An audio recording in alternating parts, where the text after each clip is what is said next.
Hey guys, and happy Thursday. Today is not a good day for me.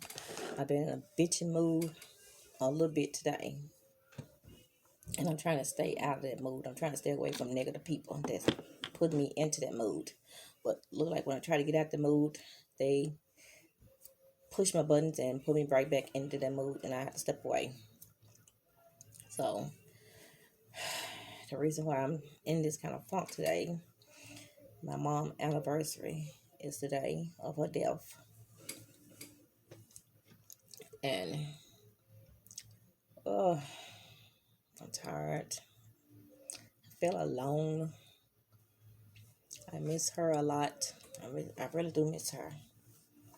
So she been on my mind a lot this week and stuff. And to my son, I didn't try to. I wasn't trying to think it was her anniversary today. I really wasn't trying to think about it and think of to remind myself of it. And to my sister had tagged me into a post on Facebook, and that's when it all just came. That's when it all came down and stuff. And oh, it just been holding my frustration in today. And I just been so, I've been, I wrote in my journal and I've been trying not to cry. And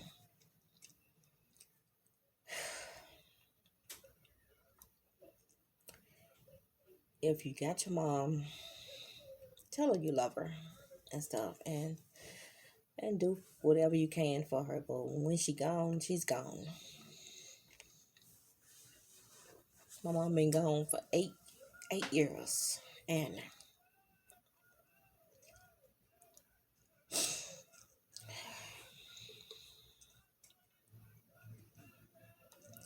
like I said before, she was my best friend.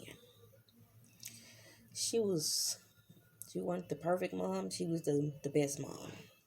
She had 12 kids. I was the baby. I was number 12.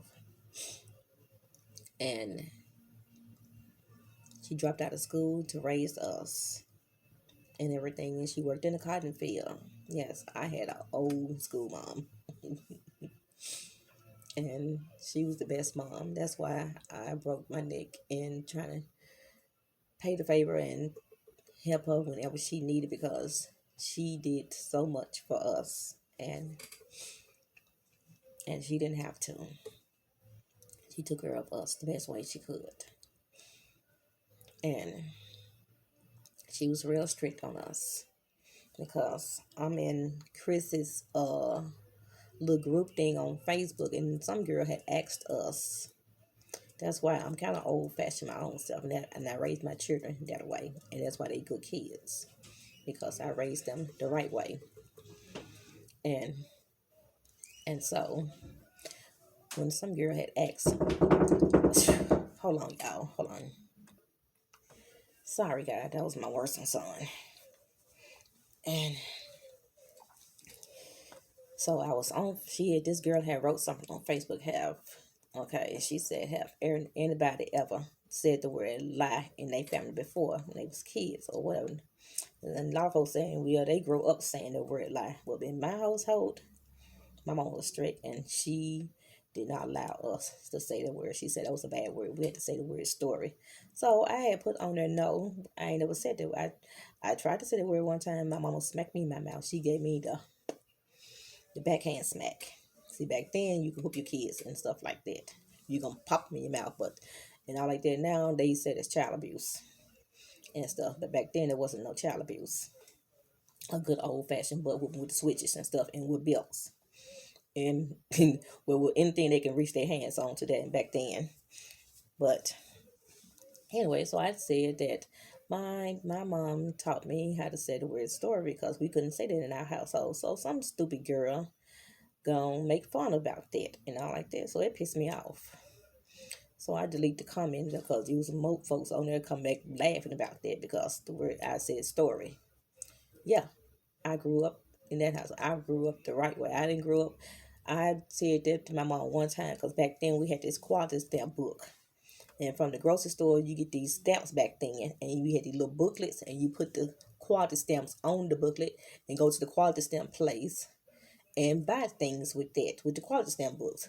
So I had told my mom one time, she lied because she had told me that they didn't have no snow cone machine in there, in that booklet.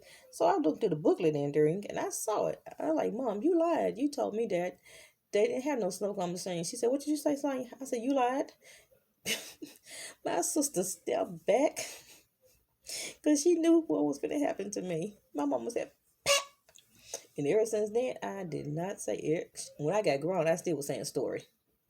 Because I did not curse around her. I did not do none of it. She taught us that when it's grown folks in the house, the kids are hidden. They are gone. They are nowhere to be seen because it's grown folks' time. And you don't need to be around grown folks and stuff. And that's how I taught my children. When grown folks are in my house, you are in your room playing. You're not in there listening to what we saying or nothing. And we did not go partying with our mom or nothing. And she did not go partying with us. Like some folks these days, she was our friend and everything, but she was more our mom and stuff. And she was more stricter with me because I was the baby. And I mean, but she was a good mom. She was a good mom, and I love her and I miss her. And when I learned how to drive, when Danny had taught me how to drive and stuff, my sisters were so happy because they didn't have to worry with my mama because she used to throw the guilt trip on them and stuff. Like, y'all, I had to raise y'all, and I had to do all this stuff and all like that, but she knew how to throw that guilt trip on them. But when it came to her birthday stuff, we bought her the world. We bought her the world because she was our mom. We fought over trying to who gonna get our mom. Well, I always say my mom. We gonna fight over who gonna give our mom the best gift. And the only thing she wanted was money so she can go shopping herself because she had so much jewelry, so much purses, so much clothes. She didn't wear no old fashioned clothes, baby. She wore she wore the good little style dresses and stuff to church with the look. She didn't like the hats and stuff like But no. But she was my mom, and she is very messed with us.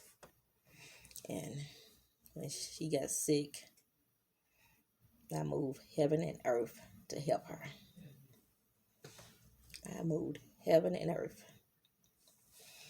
And I hated she didn't go to the doctors and get her knees done to have surgery because she knew that it was going to bring her down more. And she wanted to keep on walking without having knee surgery.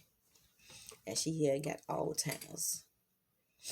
And I just hate she's gone because she was my best friend. We went shopping together.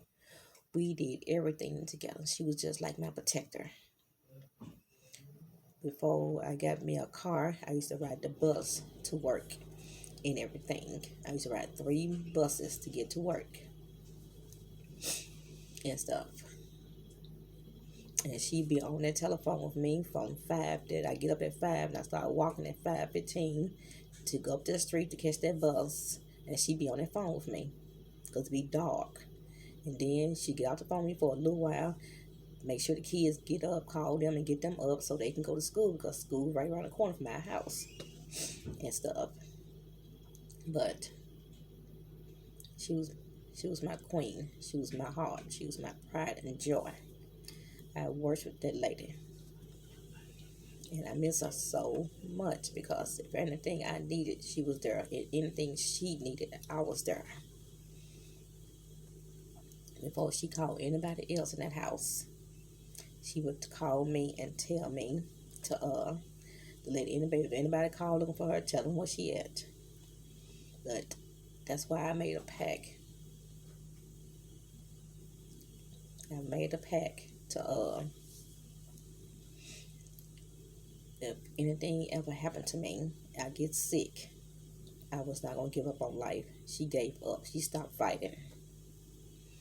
I know she was tired, but she gave up because she lost all her friends had died, all her sisters and brothers had died because she was the baby. She was the baby of the family, and I'm the baby of this family. And all her sisters and brothers had died. She was the only one still left living, and she didn't have nobody else. So that was why I was so close to her, because I know she didn't have nobody else but us and everything. So that's why I stuck to her like glue. I was like a mama's baby. And so now I was trying to see what my son doing. And so I I just hated that she gave up on life. She knew the Alzheimer's was coming and stuff. She knew it was coming and everything, but and she was getting prepared for it, and it just took her mind, and she didn't take her medicine. She took it when she felt like taking it and stuff. And it just took over and everything, and I was mad because she let it take over. And I was alone, and I was hurt, and then I just hated that she died and left me here in this world. And my sister and brothers, after I found out I had an illness, they turned their back on me. My other sister, one of my older sisters, one of my other older sisters, she's kind of there for me now and stuff and everything. But my other sisters, if I talk about my illness or something, they like, you be okay, pray. You just the devil. That's just the devil's work and stuff. And I just can't deal with them and stuff because they don't understand what I'm going through. And it hurts, and it's lonely. That's why, like I told you, that's why I make videos and stuff. And I talk about my illness and everything because it bothers me. And if she was here, if she was still alive, I probably wouldn't know about this illness because I didn't find out about it until she died. And a couple months later, the illness just arose. The paranoia, the anger, the voices, the hallucinations, everything just came out. And I didn't know what it was. And I wish to God it stayed gone because I got my life back. Well, my life has changed since I got this illness. My life has changed and everything. And I didn't change since this illness and stuff. So, but